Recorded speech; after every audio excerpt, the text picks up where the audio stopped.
Hi hello guys welcome back to Kisa times. So நாம் இன்னைக்கு பார்க்க போகிற வீடியோ எதை பற்றினது அப்படின்னா, தமிழ் சினிமாவை பொறுத்த வரைக்கும் உச்ச நட்சத்திரமாக இருக்கிறது யாருன்னு கேட்டிங்கன்னா நம்ம தளபதி விஜய் தான். கண்டிப்பாக நம்ம சொல்லி ஆகணும். ஸோ இப்போ வந்துட்டு பார்த்தீங்க அப்படின்னா, நம்ம தளபதி விஜயோட கடைசி படம் வந்துட்டு பார்த்தீங்க அப்படின்னா ஜனநாயகன். ஸோ இந்த படத்துக்கான ஷூட்டிங் ரொம்பவே விறுவிறுப்பாக நடந்துக்கிட்டு வருது.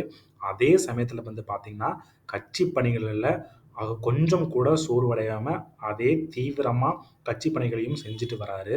ஸோ இந்த வகையில வந்துட்டு பார்த்தீங்க அப்படின்னா, பல சர்ச்சைகள் கட்சி தொடங்குனதுக்கப்புறம் இவர சுத்தி போய்க்கிட்டே இருக்குன்னு சொல்லலாம். அது மட்டும் இல்லாம சில ரூமர்ஸ்கள் த்ரிஷா மற்றும் கீர்த்தி சுரேஷோட நெறைய ரூமர்ஸ்கள் இவர பத்தி பேசப்பட்டு வந்தது. ஸோ எதுக்கெடுத்தாலும் சிலர பத்தி ரூமர்ஸ் வர்றது சகஜம் தான். அது மட்டும் இல்லாம தன்னோட மனைவியோட இப்போ சேர்ந்து இருக்கிறதில்ல அப்படிங்கிற ஒரு நியூஸும் இப்ப பரவலா பேசப்பட்டு வருது. ஸோ இப்ப வந்துட்டு பார்த்தீங்க அப்படின்னா, கட்சி தொடங்கி 2ஆம் ஆண்டு தொடங்குறத ஒட்டி, அதற்கு ஒரு தொடக்க விழாவ ஏற்பாடு பண்ணாரு. எங்கன்னு பார்த்தீங்கன்னா, மாமல்லபுரம் இருக்கிற பூஞ்செரியில. ஸோ ஒரு ஹோட்டல்ல வந்துட்டு பார்த்தீங்கன்னா, காலையில 10 மணிக்கே இந்த நிகழ்ச்சி தொடங்கி நல்லபடியா முடிவடைஞ்சிருக்குது. ஸோ இந்த உரையில வந்துட்டு பார்த்தீங்க அப்படின்னா, தளபதி விஜய் அவர்கள் என்ன சொல்லியிருக்காரு அப்படின்னு பார்த்தீங்கன்னா, பாஜகவிலிருந்து விலகின ரஞ்சனா நாச்சியார் மற்றும் நாம் தமிழர் கட்சியிலிருந்து விலகிய காளியம்மாள். இவங்க 2 பேருமே வந்துட்டு பார்த்தீங்கன்னா, பாஜகவிலிருந்து மற்றும் நாம் தமிழர் கட்சியிலிருந்து விலகி தாவேகால சேர போறாங்க.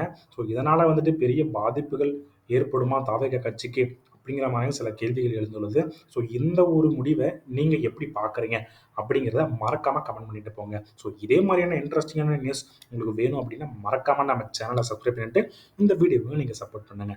தேங்க்ஸ் ஃபார் வாட்சிங்.